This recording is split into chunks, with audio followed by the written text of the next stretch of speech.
The Justice Department released a batch of previously unreleased documents from the Epstein files that include notes from FBI interviews with a woman who says she was assaulted by President Trump as a minor.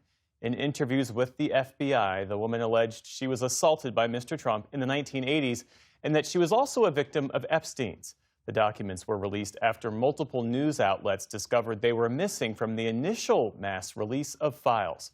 For more, we're joined now by our Justice correspondent, Ali Rogin. So, Ali, tell us more about what's in these documents. Jeff, these documents are known as 302 files. They're summaries of 3 interviews the FBI conducted with this accuser, in which she alleges that Epstein brought her to meet Trump sometime between when she was age 13 and 15. She details in very graphic terms Trump's alleged sexual assault against her and how she fought back. She also says she had 2 additional interactions with Trump, but before she expanded on that any further, she asked if she could go on to another subject.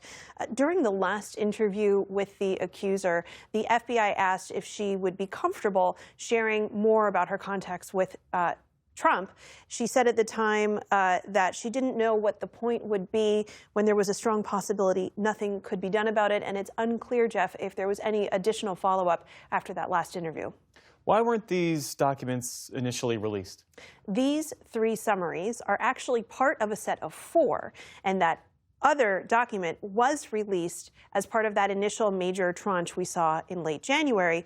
That summary was an interview in which the accuser focused on Epstein and didn't mention Trump. These others, of course, mention the Trump allegations.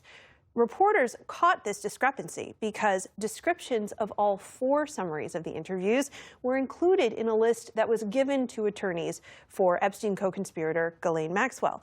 In a statement released on social media, the Department of Justice said the interviews had been incorrectly deemed duplicative and were subsequently published. The DOJ also says that the unredacted versions of the documents will be available for members of Congress to review. But reporters have noted that even still, there are additional documents that remain missing. Independent journalist Roger Sollenberger has been following this closely, and he noted that there are at least 37 pages still missing. That includes notes that informed these summaries, as well as internal communication that would memorialize how the situation with the accuser was resolved. What's the White House saying about all of this? White House Press Secretary Caroline Leavitt put out a statement in which she calls the accusations completely baseless, and she says they come from a, quote, sadly disturbed woman who has an extensive criminal history. If the accuser is unidentified, how would she know that to be true? There are some details in the summaries of these interviews in which the accuser talks about her arrests as a minor. While these allegations remain uncorroborated, there is new reporting, Jeff, tonight from Julie K. Brown of the Miami Herald, who's broken much of the Epstein story, saying that DOJ officials who spoke to this woman found her to be credible and that they wouldn't have interviewed her 4 times if they didn't.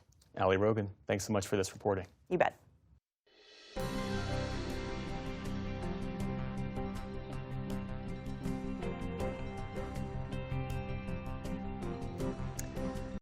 Support journalism you trust. Support PBS News. Donate now, or even better, start a monthly contribution today.